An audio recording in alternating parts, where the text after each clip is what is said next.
Assalamualaikum warahmatullahi wabarakatuh. Assalamualaikum.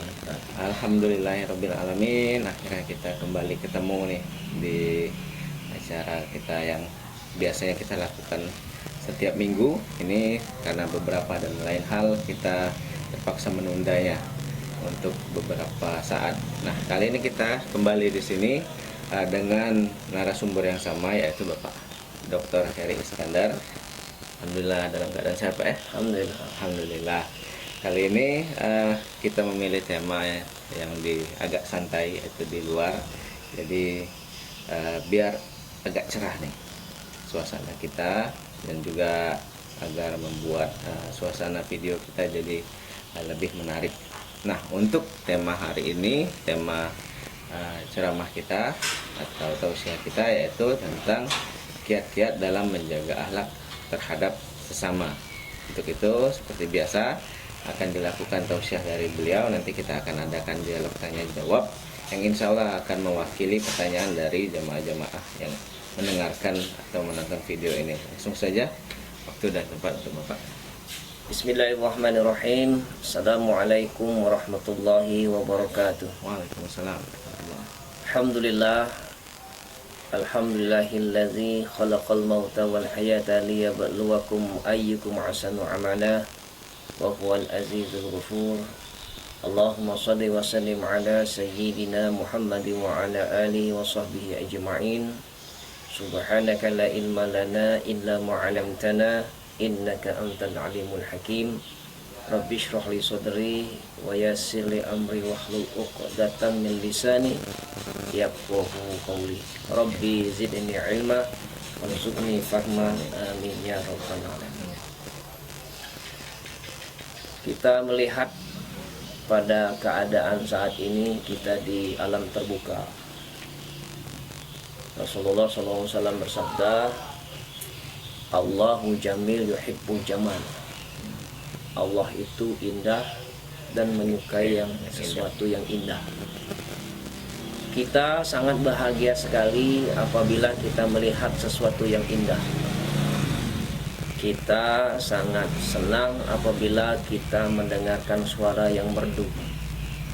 Dan kita pun merasa takjub, hati merasa tentram, senang ketika kita melihat sesuatu yang indah yang Allah ciptakan di muka bumi. Tapi ada yang lebih indah, yang lebih dalam dari apa yang kita lihat, dari apa yang kita dengar, dari apa yang kita rasakan. Selain itu adalah keindahan akhlak. Karena keindahan akhlak itu jauh lebih indah daripada sesuatu yang kita dengar dan sesuatu yang kita lihat. Maka ketika kita melihat ada orang yang berpenampilan menarik, wajah cantik, wajah tampan, mungkin berpenampilan rapi, tetapi kalau tidak dibalut dengan akhlak yang indah, atau mungkin mereka berakhlak buruk, maka semua keindahan yang ada pada dirinya akan hilang. Betul? Betul. Karena yang membuat mereka itu jadi indah itu bukan casing, tapi yang membuat mereka itu bisa kelihatan indah itu karena keindahan akhlak. Sebagaimana Rasulullah diutus ke muka bumi ini hanya untuk menyempurnakan akhlak. Innama bu'istu liutamima makarimal akhlak.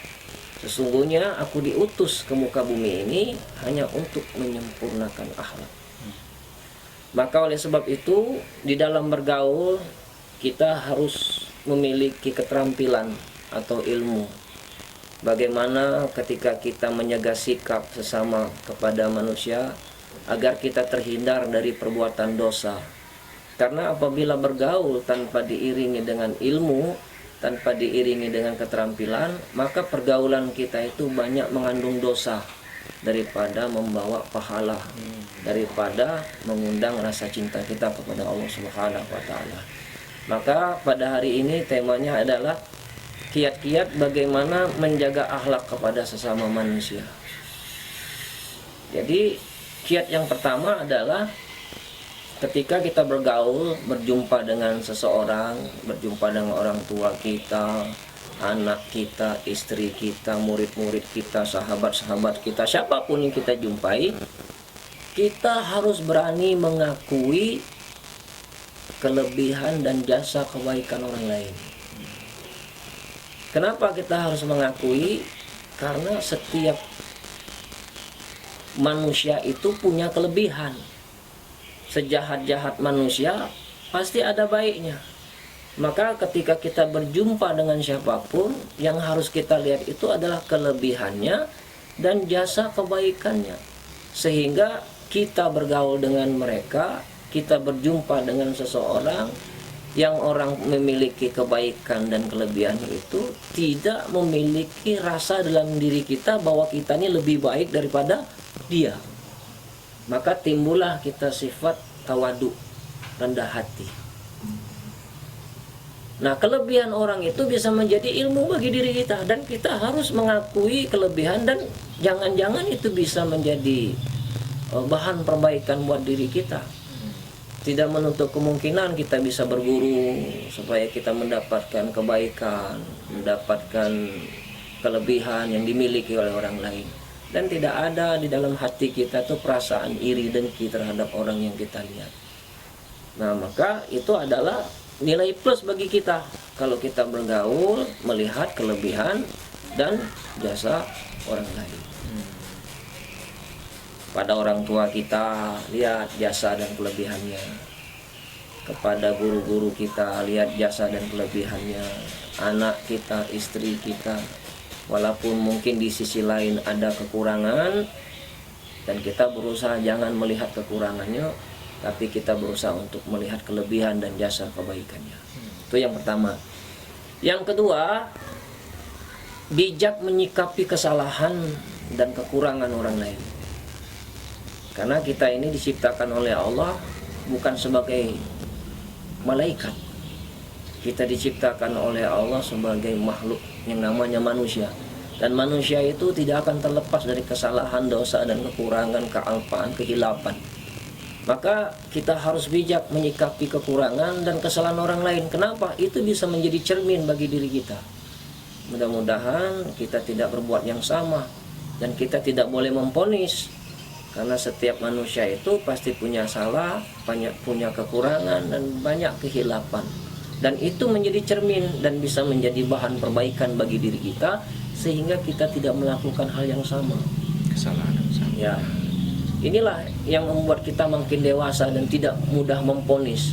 Karena setiap manusia itu memiliki latar belakang yang berbeda-beda.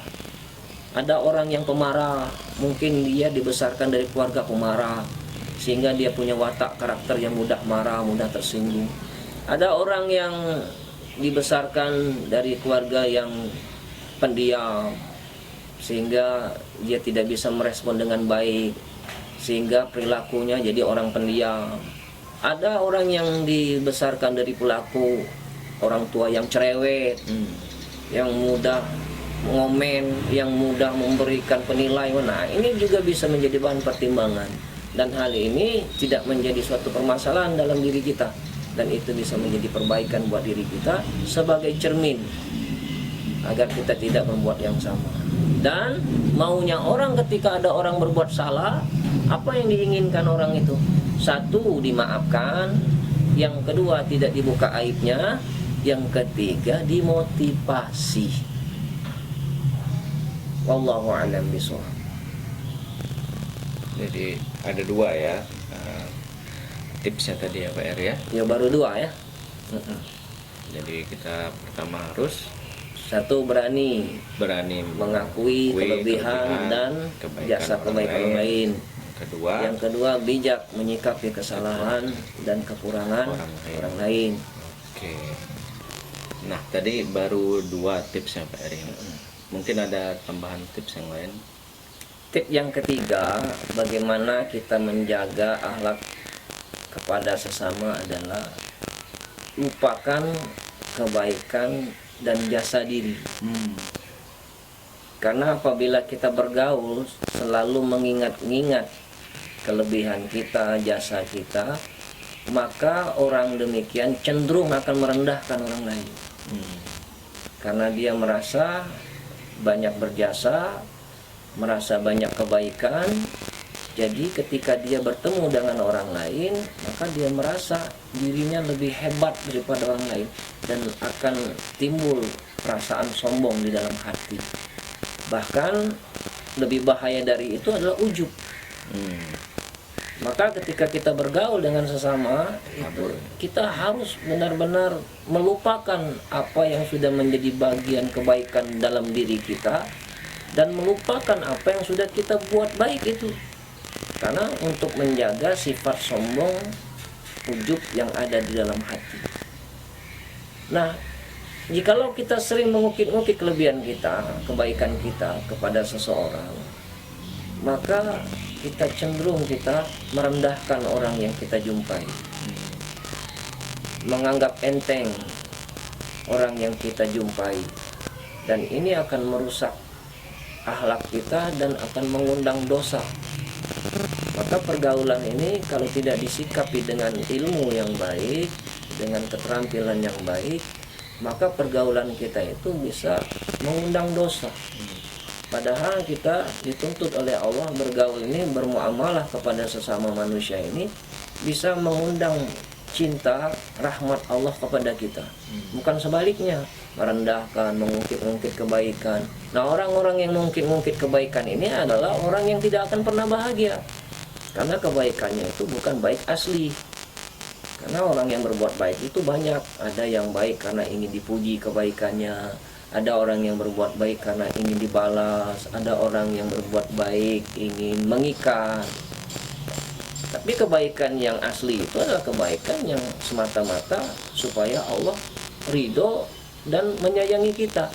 Kita berbuat baik bukan diakui agar kita ini jadi orang baik, tapi kita berbuat baik agar Allah itu sayang dan cinta kepada kita. Maka kebaikan ini akan abadi. Nah, yang keempat adalah lihat kekurangan diri. Jadi lupakan kebaikan kita, lupakan jasa kebaikan dan kelebihan kita. Yang terakhir ini adalah lihat kekurangan diri. Jangan suka melihat kekurangan aib orang lain. Maka orang yang bisa melihat kekurangan diri, aib sendiri, dosa sendiri, mengingat-ingat maksiat sendiri, mengingat dosa, kehilapan sendiri, maka kata Nabi, itulah orang yang beruntung. Tuba liman syaghalahu aibuhan uyubin nas. Beruntunglah kalian yang bisa mengetahui aib sendiri daripada melihat aib orang lain.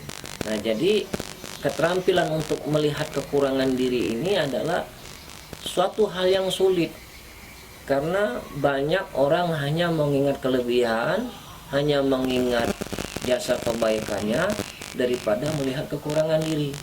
Ada yang sering dilakukan oleh manusia adalah mereka lebih cenderung melihat kekurangan orang lain, lebih cenderung melihat kesalahan orang lain daripada melihat kekurangan diri dan melihat kehilapan sendiri.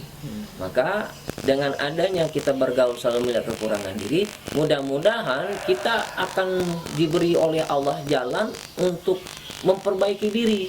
Karena kita tahu bahwa kita ini banyak salah, banyak kurang, banyak dosa, banyak hilaf.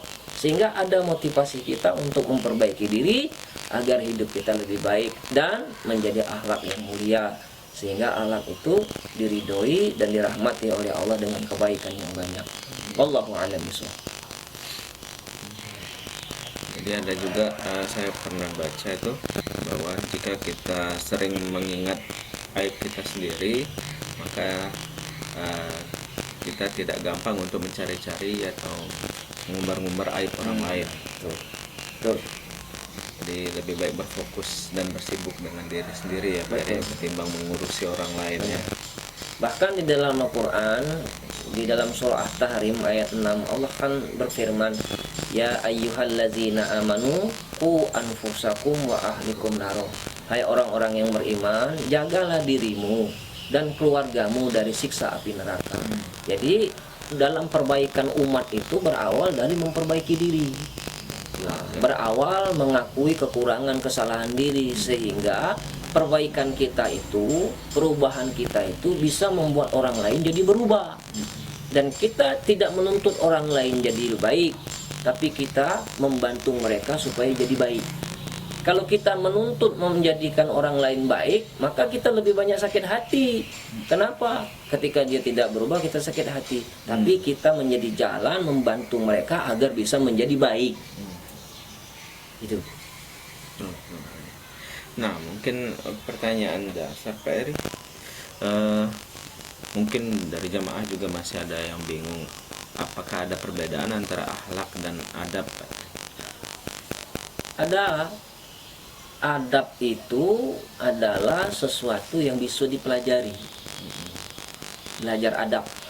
Misalnya kita dapat ilmu adab itu di pesantren. Karena itu harus kita pelajari. Adab makan, adab minum, adab bergaul, itu penting. Karena adab itu harus dipelajari sehingga kita lebih mengerti tentang adab. Nah, akhlak itu adalah bawaan, tabiat. Karena ada orang yang tidak belajar ilmu adab, tapi dia memiliki tabiat yang baik. Sering kita temui seperti itu. Dia tidak belajar, dia tidak sekolah tinggi, tapi dia punya akhlak. Nah, ini adalah bawaan yang Allah turunkan kepada manusia yang siapa yang dikehendaki. Bahkan orang jahat pun bisa belajar adab. Maka pura-pura beradab, pura-pura beradab. Tapi kalau akhlak itu bawaan. Kalau akhlaknya baik, ya baik. Pasti orang yang akhlaknya buruk, bagaimanapun sehebat apapun dia belajar, kalau akhlaknya buruk pasti ketahuan. Nah, jadi adab itu adalah untuk mengemas akhlak supaya lebih sempurna. Maka butuh adab. Maka orang yang beradab itu adalah orang yang dimuliakan oleh Allah, yang diiringi dengan akhlak yang mulia. Man huwa ad-din ya Rasulullah? Apakah agama itu ya Rasulullah? Ad-dinu huwal husnul khuluq. Ad-dinu huwal husnul khuluq. Ad-dinu huwal husnul khuluq. Kata Nabi, agama itu akhlak yang mulia, akhlak yang mulia, akhlak yang mulia. Bukan adab. Karena adab bisa dipelajari. Tapi akhlak itu adalah titipan dari Allah Subhanahu wa taala. Karena akhlak itu adalah karunia. Allahu a'lam bishawab. Bisa juga kah akhlak itu karena bawaan tadi kata Pak Erik, dari pengaruh lingkungan atau keluarga, Pak Erik? Jadi kalau keluarga ya, dari keluarga yang pemarah misalnya, dia akan pembawaannya marah gitu kan? Betul. Jadi karakter atau akhlak itu bisa dipengaruhi banyak faktor. Satu, karena faktor lingkungan. Lingkungan yang paling besar pengaruhnya itu adalah lingkungan keluarga. Karena anak itu bisa bersikap, bertingkah laku sesuai dengan apa yang dia lihat, apa yang dia rasakan, apa yang dia dengar. Nah, maka di dalam pendidikan akhlak itu adalah berawal dari rumah tangga. Jadi sekolah itu cuma berapa persen yang bisa mendidik anak itu menjadi karakter yang baik. Jadi berawallah kita mendidik anak itu dari latar belakang keluarga. Karena keluarga itulah yang menjadi cermin bagi anak-anak kita di masa yang akan datang. Nah, ada cerita yang menarik Pak Eri. Saya pernah baca di suatu buku itu tentang adab. Jadi di zaman dinasti Abbasiyah ada seorang sultan, dia menitipkan anaknya laki-laki kepada seorang ulama besar di kerajaannya tersebut. Pada suatu hari dia menitipkan, sultan ini menitipkan anaknya untuk belajar ilmu agama dan juga belajar ilmu adab ulama ini. Nah, pada suatu hari si sultan sedang berjalan-jalan dengan anak buahnya, pengawalnya. Dia melewati rumah ulama ini. Dia tidak sengaja melihat anaknya ini tadi sedang menyiram air wudhu ke kakinya ulama tersebut. Lalu dengan serta-merta si sultan ini tadi menghampiri mereka berdua dan marah terhadap ulama ini tadi. Sultan ini tadi bilang bahwa, apakah Anda tidak mengajarkan anakku ini adab? Orang-orang pengawalnya sudah pada takut itu, karena sultan dalam keadaan marah, dipikirnya bahwa ulama ini tadi bersifat kurang ajar terhadap anaknya sultan gitu. Kok sampai air wudhu pun disiramkan ke kakinya. Itu Sultan langsung marah, katanya bilang, apakah anakku ini tidak diajarkan adab? Aku kan sudah menitipkan anakku ini kepada Anda untuk diajarkan tentang adab. Kenapa tidak diajarkan adab? Jadi kata ulama tadi, bukankah ini sudah sesuai adabnya, ya kan, untuk mengambilkan wudhu untuk gurunya? Ternyata jawaban Sultan ini tadi sungguh luar biasa. Seharusnya kalau memang anak aku ini tadi sudah belajar ilmu adab, dia bukan hanya menyiramkan air wudhu itu ke kaki Anda, tapi juga sambil mengusapnya. Jadi orang-orang, para pengawalnya tadi takut bahwa Sultan ini tadi marah karena ulama ini tadi lancang terhadap anak Sultan, tapi ternyata Sultan ini berpikir bahwa apa yang dilakukan anak ini itu masih kurang untuk maksimal. memuliakan gurunya ini tadi, ulama ini tadi. Jadi bukan cuma menyiram, katanya harusnya sambil menggosokkan kakinya, katanya, sambil mengusapkan seluruh tubuhnya. Itu baru adab dari seorang murid terhadap guru. Nah, kita kan zaman sekarang sudah sangat jarang menjumpai adab yang seperti itu, tapi disitulah titik kemuliaan Islam, menghargai orang lain, ya Pak ya, menghargai ulama, menghargai orang yang lebih tua, apalagi terlebih itu guru agama kita yang membimbing kita untuk masuk ke surga. Benar. Masya Allah. Jadi, Nah, begitu juga dengan masalah aib tadi Pak. Jadi sebenarnya bukan karena kita ini sebagai manusia yang tidak punya aib, tapi Allah yang pintar untuk menutupi aib kita. jadi pada hakikatnya kita ini nampak mulia itu bukan karena kita punya kelebihan, bukan karena kita banyak kebaikan, banyak ilmu, mungkin dikenal orang, bukan. Kita nampak mulia itu karena sebagian aib kita masih ditutup oleh Allah. Nah, kalau seandainya aib itu dibuka oleh Allah, bubar majelis. Nah, maka oleh sebab itu kita harus bersyukur karena aib kita masih ditutup oleh Allah. Kalaupun ada orang yang menghina kita karena aib kita, kita tidak akan merasa terhina.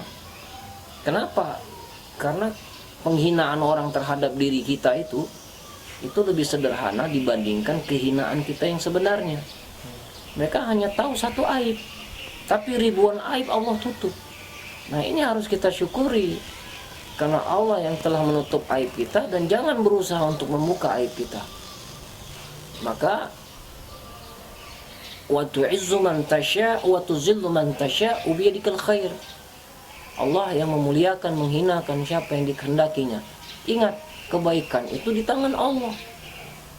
Jadi Tuhan kita tuh Allah, bukan mulut orang. Jadi satu dunia ini juga akan menghinakan kita, kita tidak akan terhina di hadapan Allah. Satu dunia ini juga memuliakan kita juga, belum tentu kita diangkat derajatnya di sisi Allah. Jadi yang menilai itu Allah. Jadi fokus kita tuh tetap ke Allah, mencari kedudukan di sisi Allah. Wallahu a'lam bishawab. Insyaallah. Ya, jadi memang ya semuanya balik lagi ke Allah ya, penilaiannya Pak R ya. Tidak peduli penilaian manusia terhadap diri kita. Nah, itu juga kan pernah Sayyidina Ali bin Abi Thalib radhiyallahu anhu berkata bahwa kita tuh nggak perlu untuk menjelaskan siapa diri kita, apa prestasi kita, apa kebaikan kita, itu nggak perlu kita ungkapkan atau ceritakan banyak kepada orang lain. Tuh yang kenal dengan diri kita nggak butuh hal itu, ya kan? Karena dia sudah tahu dengan kita, lahir batin kita dari pagi sampai malamnya kita, gitu kan. Keluarga kita sudah tahu betul watak kita, hitam dan putih kita, luar dan dalam. Dan orang yang belum mengenal kita belum tentu akan percaya dengan ucapan kita yang memperkenalkan atau memperlihatkan semua kebaikan kita ini tadi. Jadi yang terbaik adalah ini kita berusaha sebagai umat ini, berusaha sebaik mungkin mengerjakan apa yang diperintahkan dan berusaha sebaik mungkin juga untuk menjauhi semua apa yang dilarang, meskipun pasti ada satu dua yang terlewat, itu masih hal yang lumrah ya Pak. Ya, karena orang yang paling mulia itu kan bukan orang yang tidak ada dosa, tapi orang yang cepat bertobat setelah melakukan dosa. Betul. Jadi intinya ya kita harus terus bermujahadah untuk memperbaiki diri sampai pada akhirnya kita akan dipanggil oleh Allah. Karena tujuan hidup kita itu hanya kembali kepada Allah. Jadi apapun profesi kita, kita harus tetap menjaga diri kita agar kita tetap disayang dan dicintai oleh Allah. Dan nanti suatu saat Allah menguji kita dengan sesuatu yang kemaksiatan dan dosa, dan kita harus mengakui dan harus tetap kembali kepada Allah untuk bertobat. Karena manusia itu tidak ada yang sempurna, karena manusia itu tempat salah dan dosa, dan tugas kita adalah mengakui kesalahan kita, mengakui dosa kita, dan bertobat kepada Allah. Nah, mungkin itulah yang bisa menyelamatkan kita dari fitnah dunia ini. Wallahu a'lam bishawab. Nah, tadi Pak Heri juga bilang bahwa kita tidak bisa menilai atau tidak perlu untuk bersuzon terhadap orang lain, gitu. Lebih baik kita mengingat baiknya orang itu terhadap kita, jasanya orang itu terhadap kita. Jadi kita melupakan kesalahan-kesalahan orang ini terhadap kita. Nah, bagaimana dengan orang yang belum terlalu kita kenal, Pak Heri? Jika ada orang lain mengatakan bahwa oh orang ini baik, orang ini ya pokoknya penilaian orang positif sekali terhadap orang ini, tapi kita sendiri belum mengenalnya, itu kira-kira apa yang harus kita lakukan? Apakah percaya dengan omongan orang ini tadi atau mempelajari sendiri sifat-sifatnya orang yang dikatakan baik ini tadi, Pak Heri? Ya. Jadi kita bisa menilai seseorang itu baik, kata Umar bin Khattab, itu ada 3 perkara. Yang pertama, sudahkah kita berjalan bermusyafir bersama dia? Karena kalau orang sudah pernah jalan dalam waktu yang lama, maka akhlak perilakunya itu akan nampak. Yang tamak, yang iri, yang dengki, yang suka ngomongin orang, maka kelihatan itu dalam perjalanan itu. Ya. Kedua, sudahkah kamu bermuamalah bersamanya? Berbisnis, berniaga. Ketika dia berbisnis, berniaga kepada kita, lihat cara pembagian keuntungan bagaimana. Kalau dia ingin untung lebih besar, kemaruk, tamak, itu sudah kelihatan, belum dikatakan baik. Kalau dia masih punya sifat tamak, ya, serakah, rakus dengan keuntungan yang besar, pelit misalnya. Kemudian yang ketiga, ketika dikasih amanah, bertanggung jawab tidak dia? Terkhianat, ya? Kalau dia mengkhianati tanggung jawab itu, dia belum bisa dikatakan baik. Maka kata Umar bin Khattab, kita boleh merekomendasikan orang itu baik apabila kita telah melakukan 3 hal itu.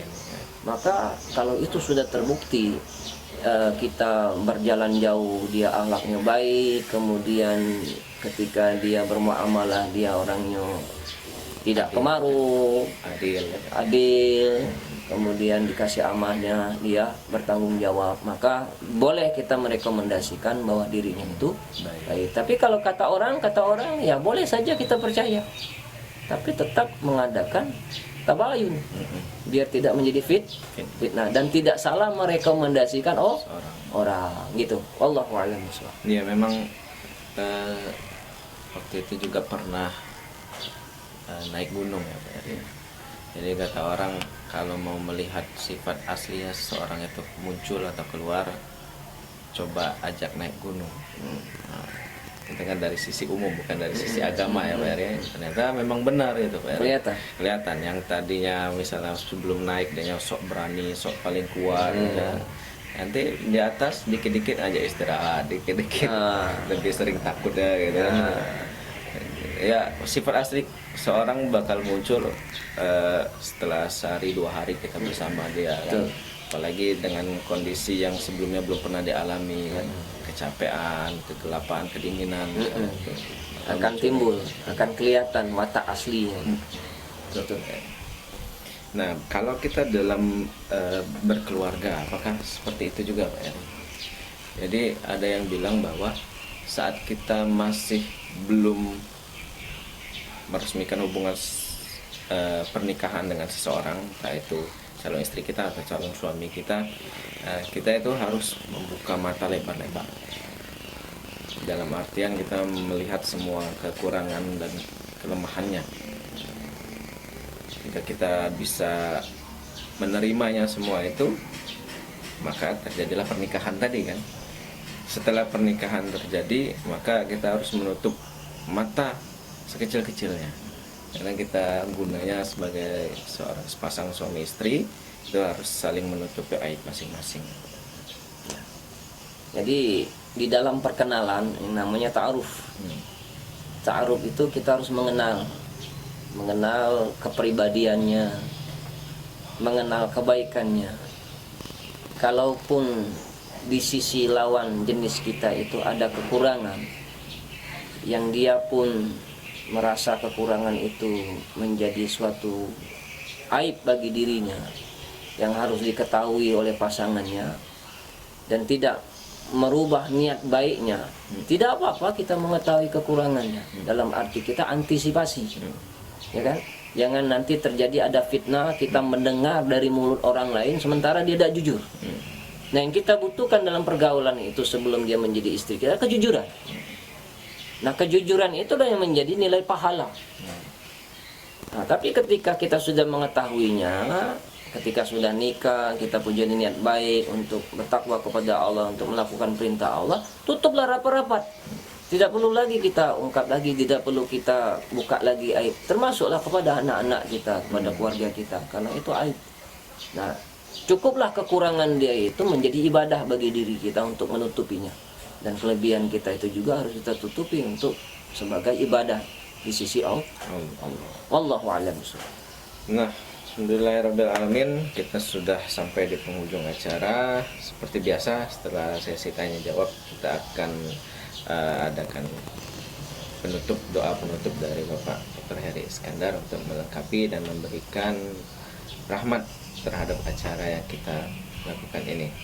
Dan juga semoga doa-doa ini akan membantu apa-apa doa dan keinginan dari para penonton dan yang menyaksikan acara ini untuk dikabulkan. A'udzubillahi minasyaitonirrajim. Bismillahirrahmanirrahim. Allahumma shalli ala sayyidina Muhammad wa ala ali sayyidina Muhammad. Ya Allah, ya Tuhan kami, berkahi majelis kami ini ya Allah. Lembutkan hati kami yang masih keras membatu.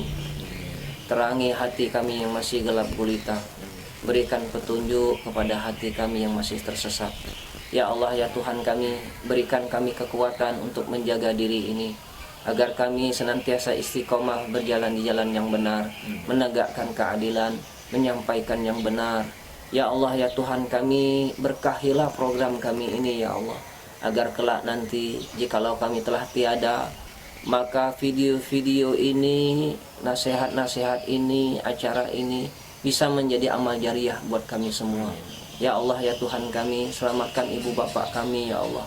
Sayangi ibu bapak kami ya Allah.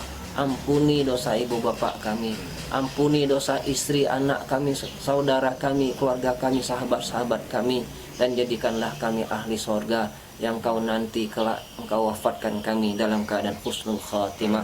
Rabbana atina fid dunya hasanah wa fil akhirati hasanah wa qina azabannar. Wa sallallahu ala sayyidina Muhammadin nabi ummi wa ala alihi wa sahbihi wasallam allazi da'wahum fiha subhanakallahumma wa tayatum fi salam.